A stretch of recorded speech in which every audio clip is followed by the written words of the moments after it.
You're here because, well, let's face it, the news cycle is kind of spinning right now. Yeah. Especially about U.S. foreign policy and Ukraine and NATO. It's a lot. It's a lot to even try to understand what's going on. Yeah. So we're going to break it all down for you. Really try to synthesize from a bunch of different sources. Yeah, for what people are saying and what's being reported, and really try to grasp what's happening. And why it matters. Yeah. At the end of the day. And this isn't just about, politics. This is about a possible turning point we might be seeing right now. Yeah, a turning point in global power. Yeah. And what that means for Europe. And what that means for the world. Yeah, exactly. So buckle up, because we're diving deep Let's go. into some pretty heavy stuff. Heavy stuff. And I think the biggest bombshell that we saw was, U.S. Defense Secretary Pete Hegseth At NATO headquarters. basically told NATO that the U.S. Can't prioritize European security like it used to. Yeah, he actually said the U.S. can no longer be primarily focused on the security of Europe. And that's huge. That's huge, right? To understand why that's such a big deal, you kind of have to look back at history a little bit. Yeah. After World War II, the U.S. committed to protecting Europe. Yeah, from Soviet aggression. Exactly. That was kind of the whole point. And that commitment, it evolved into NATO. Right, with the U.S. as the main player. Yeah, as the linchpin of the alliance. Right. So for him to come out and say that, it just throws everything up in the air. Throws the whole dynamic into question. Yeah, totally. So why the sudden change of heart? Right. What's driving this? Well, Hegseth outlined a couple of factors. Okay. First, there's this America First agenda. Which we've heard a lot about. Yeah, which prioritizes U.S. interests above all else. So basically putting the domestic agenda. Front and center. Okay, so that makes sense. Makes sense. What else? Border security is another big concern. Which the administration has been emphasizing. They've been talking about it consistently. Yeah. And that focus is also shaping their foreign policy decisions. Okay, so, less focus on Europe and more focus on securing our borders here. Exactly. Okay. But the biggest reason, and this is where things get really interesting on that global power dynamic level, Yeah. is the rise of China. Hegseth called China a peer competitor. Yeah. That could threaten U.S. interests. Yeah, and so what does that mean? Yeah, what does that even mean for just the average person? So a peer competitor is a rival that's pretty much on equal footing with the U.S., Okay. capable of challenging the U.S. on a global scale. So economically and militarily. Exactly. Yeah. And the administration really sees China as the biggest threat long term. Then they're shifting resources. Yeah, shifting resources and attention to the Indo-Pacific region. Okay, so less focus on Europe. A more focus on Asia. Yeah, but what are the implications for NATO then? Well, Hegseth said that he expects European allies to... What, to lead from the front? He actually used that phrase, lead from the front, Oh, wow. on their own defense. Yeah. And specifically called on them to increase their defense spending. To 5% of their GDP? 5%. Which is a lot. That's huge. Especially for countries that have relied on the U.S.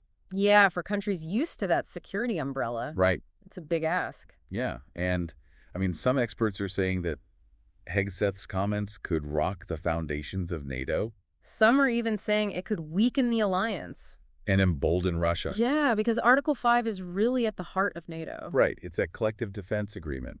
It basically means that if one member is attacked, they're all attacked. Right.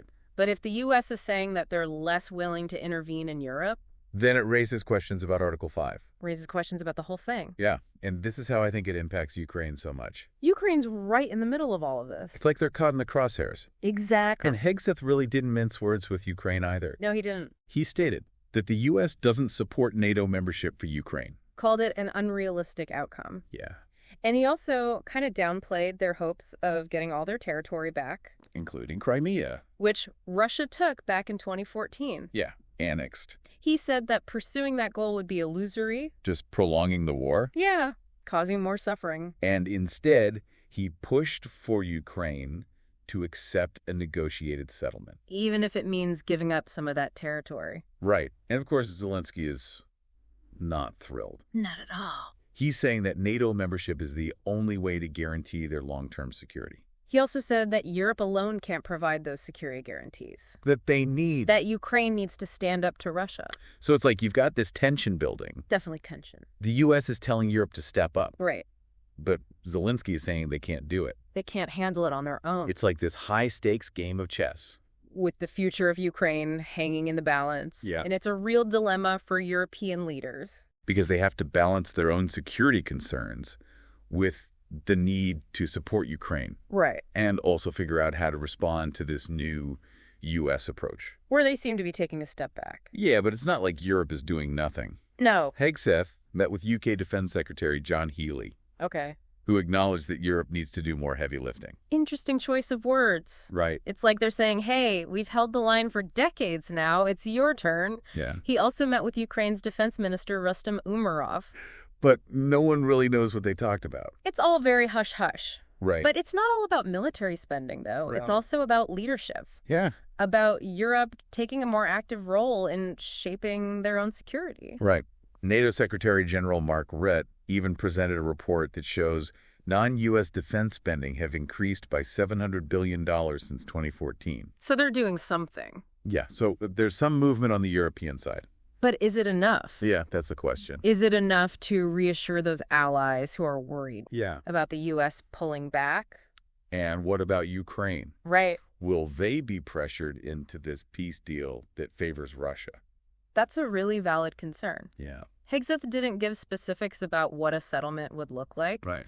but he did say that any security guarantees would have to be backed by European and non-European troops. Not U.S. troops. Not U.S. troops. He was very clear that any peacekeeping force would not be a NATO mission. And it wouldn't be covered by Article 5.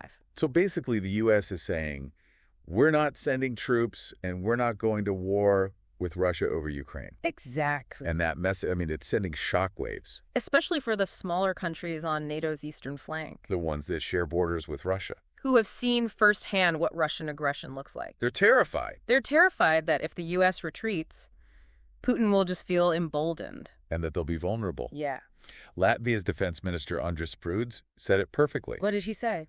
He said the U.S. is absolutely indispensable for containing Russia. And he's right there on the front lines. Yeah. He knows what he's talking about. And we're seeing reactions from other European leaders, too. Like who? Well, the Dutch defense minister, Ruben Brakelman, said, as Europe, we should do much more to defend our continent and safeguard our own security. So there's definitely a recognition that Europe needs to do more. Yeah. But can they do it quickly enough Right. and offensively enough? That's the test. That's the question. Hegseth keeps framing this as empowering Europe to take control of its own destiny. Right. It makes you wonder if this is the wake-up call that they needed. To invest in their own defense. Yeah. Become a more assertive force Yeah. on the world stage. That's a good point.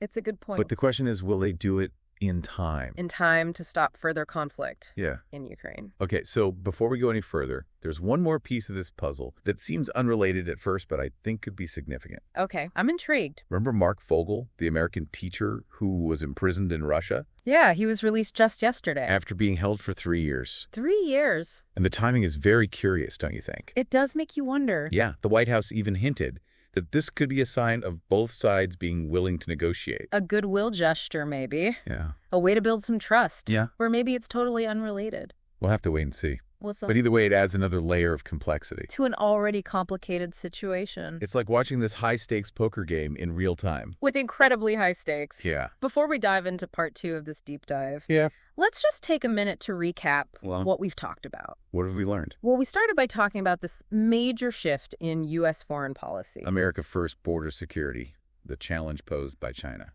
And we discussed how that shift is directly impacting the U.S. stance on Ukraine and NATO. No U.S. troops in Ukraine. No NATO membership for Ukraine. And a big push for Europe to take on more responsibility for its own defense. Right. And we looked at how European leaders are reacting. Some pushing back, some Yeah. acknowledging that they need to do more. And then there's that big question hanging over everything. The big question, Is the U.S. commitment to NATO? really starting to unravel. Yeah. We're going to dig into that more in part 2. Along with what this all means for Ukraine and the future of Europe. So stick with us. There's a lot more to uncover. A lot more. Yeah. So I think a lot of people are sitting there like, what does this all really mean? Right. Is the U.S. turning its back on NATO? Yeah. That's the question that I keep coming back to. Yeah, it's causing a lot of anxiety, I think, for people Yeah. In Europe and here, everywhere. Hegseth's statements were bold. Bold statements for sure. But he didn't actually say that the U.S. wouldn't defend a NATO ally. He didn't explicitly say that, Right. but he stressed that Europe needs to be more self-reliant. Yeah. Like, look, we're not walking away entirely. Right. but don't expect us to be the first ones in. Yeah, he didn't say it, but that was the message. Yeah, guns blazing. Exactly, and it's definitely a shift in tone. It's raising some eyebrows. Some experts are saying that this is a sign that the U.S. is moving away from that traditional idea of collective defense. You know that an attack on one is an attack on all. Right, and moving towards a more transactional approach. Where allies are expected to pay their fair share. Exactly. Contribute more to their own defense. Which you could argue isn't unreasonable. It's not totally unreasonable. The U.S. has been carrying a disproportionate share of the burden. For a long time. For decades. Yeah, but the concern is that it could weaken NATO. Weaken their ability to deter aggression. Right. If potential adversaries think that the U.S. is less likely to step in. They might be more willing to take risks. It's a dangerous game. Yeah, like a game of chicken. With really high stakes. So where does this leave Europe? Yeah. Are they on the brink of like a new era of instability? It's possible. The U.S. withdrawal from Afghanistan, the war in Ukraine, this potential shift in U.S. policy. It's a lot of uncertainty. It feels like the old certainties are crumbling. Yeah, and no one knows what's going to replace them. Is this what they mean by a paradigm shift? It really does feel like it. And that can be dangerous. Right? It can be when there's a power vacuum. People try to fill it. Competition conflict. So what can Europe even do? Well, Hegseth said they need to spend more on defense. Right, more military cooperation. A more assertive foreign policy. But that's easier said than done. It is. Europe has a long history of internal divisions. Right. All those competing national interests. Getting them all on the same page. Herding cats. Yeah. But maybe this is the catalyst for greater unity. Maybe. We've seen it before when there's a common threat. Historically, countries do tend to work together. We're already seeing some signs of that. Like what? The European Union is trying to boost their defense capabilities. There's even been talk of a European army. Wow. But that would be a huge undertaking. Politically, logistically. Yeah, you can't just snap your fingers and create a unified military force. And it would take time. Which Ukraine might not have. Which brings us back to the war in Ukraine. Right. What's happening right now? Hegseth's statements have kind of given Russia a green light. In a way. To continue their aggression. He didn't explicitly endorse Russia's actions. Right. But he signaled that the U.S. isn't going to intervene directly. And by pushing for this negotiated settlement? That would probably involve Ukraine giving up territory. He's essentially given Putin what he wants. It raises a big question, though. Yeah, what's that? Is it ethical? Is it right for the U.S. to just abandon Ukraine? To appease Russia? Yeah, I mean, it's tough. It's a really complicated issue. There are arguments on both sides. It comes down to values and priorities. And we know Zelensky is pushing for a prisoner swap. Hoping to use Mark Vogel's release. To get some of his own people back. It's a start. A small step. Towards building trust. Right. Opening a dialogue. But it's not going to change the situation fundamentally. It's not a magic bullet. It's not. You know, it's interesting to think about all the different perspectives here. You've got the U.S. worried about China. Viewing them as the biggest threat. Then you've got Ukraine fighting for their survival. Who see Russia as the existential threat. And then you have Europe caught in the middle. Trying to balance their own security with their commitment to the alliance. It's a tangled web. A real geopolitical Gordian knot. And it's constantly changing. Evolving in real time. The diplomatic maneuvering. Happening behind closed doors. It's like trying to analyze a chess game while the players are still making their moves. You can speculate, but you never really know. So are we all just supposed to sit back and watch? No, not at all. What can we even do? We need to be informed. We need to think critically. Challenge assumptions. We can't just passively consume the news. You have to engage with it. Because knowledge is power. Especially in a world of information overload. And competing narratives. The more you understand, the better equipped you are. To navigate this world. And understanding is the first step to finding solutions. It's easy to get caught up in the doom and gloom. But there's always hope. So we've talked about the downsides of this U.S. policy shift. Yeah. But are there any upsides? That's a good question. Could this be an opportunity for Europe? What do you mean? To step out of the U.S.'s shadow. Become more independent. More assertive. Interesting. For decades, Europe has relied on the U.S. for security. Deferred to American leadership. But if the U.S. steps back, it creates a void that Europe could fill. It's like a teenager leaving home. Having to figure things out on their own? It's scary, but it's also a chance to grow. Exactly. And it could lead to a more balanced relationship. A true partnership. Where both sides contribute equally. Right, instead of one side calling all the shots. A partnership of equals. That's the ideal scenario. But is it achievable? It remains to be seen. There are a lot of obstacles. Historical distrust, competing interests. And Europe is not a single unified entity. Right. It's like a puzzle With a lot of pieces. that need to fit together perfectly. And it's going to take time. Patience. Hard work. A lot of work. Another potential upside is that it could force a rethinking of that transatlantic relationship. Instead of it being based on dependence, Right. it could become a more mature partnership. Instead of parent and child, It becomes a relationship between adults. equals. Respect each other. Work together. And that kind of partnership would be more resilient. Or might effective. It's like upgrading from dial-up to fiber optic. I like that analogy. A whole new level. Speed and capability. But we're at a crossroads. The choices that are made now Will have a huge impact on Europe, on the alliance. on the world, It's a time of uncertainty. but also opportunity. Our decisions now will shape the world for generations. It's exciting and scary at the same time. It is. So will we rise to the challenge? Will we build a better world? A more peaceful world. That's the question. And it's a question we all have to answer. Through our actions, Our choice. our engagement with the world. You know, as we've been talking about all of this stuff, I keep coming back to this one question. Yeah. And I bet it's probably on everyone's mind. What's that? Is this really like a fundamental shift Oh, yeah. in U.S. foreign policy? Like how they approach it? Yeah. Or is this like a power play Ooh. to get Europe to cough up more money for defense? That's the million-dollar question. Right. And I don't know if we really know the answer yet. It's uncharted territory. Totally. Hegseth's comments were definitely attention-grabbing. He wanted to make a splash. But were they a bluff? A negotiating tactic? Or a real sign of a change in thinking? It's possible they're using this as leverage. To pressure Europe. They want to see more defense spending Right. and a more active role from Europe in dealing with Russia.